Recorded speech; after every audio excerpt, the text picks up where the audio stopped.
he was less than 24 hours away from his first meeting with his New York State probation officer.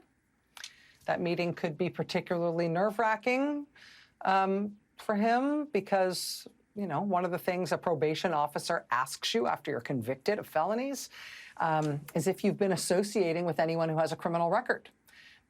That's worth noting because if he is ultimately sentenced to probation next month, while he's on probation, he will not be allowed to associate with anyone with a criminal record. And for a lot of people, that wouldn't be a big deal. But for him, that's a big deal. That particular restriction really eats away at a lot of his very close social circle. So maybe that was all distracting him. I don't know. He maybe had a lot on, I don't know. Whatever the reason, he decided to venture into new territory in his campaign speech yesterday. We're less than 5 months out from the election. This is an important swing state. And he decided that what the landlocked citizens of Las Vegas needed to hear about from him in order to be persuaded to vote for him was his fear of boats, heavy boats, boats with batteries near sharks. You know, Nevada sharks. I know you have heard that this happened. I know you might have seen a headline about it or something, or like scrolled past it on a social media feed. Have you actually watched it? Like uncut, straight through, just watched it unfold?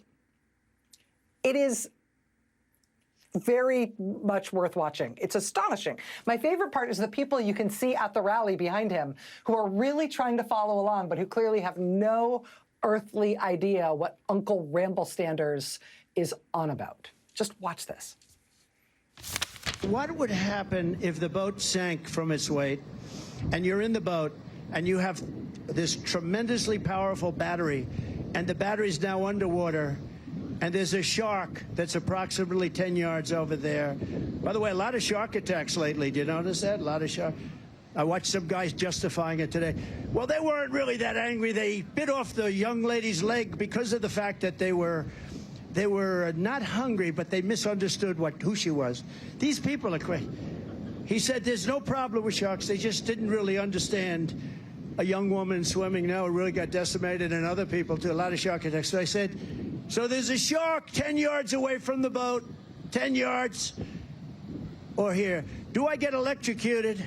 If the boat is sinking, water goes over the battery, the boat is sinking. Do I stay on top of the boat and get electrocuted? Or do I jump over by the shark and not get electrocuted? Because I will tell you, he didn't know the answer. He said, you know, nobody's ever asked me that question. I said, I think it's a good question. I think there's a lot of electric current coming through that water. But you know what I'd do if there was a shark or you get electrocuted? I'll take electrocution every single time.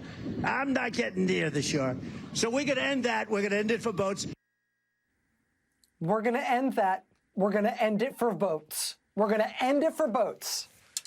Vote accordingly.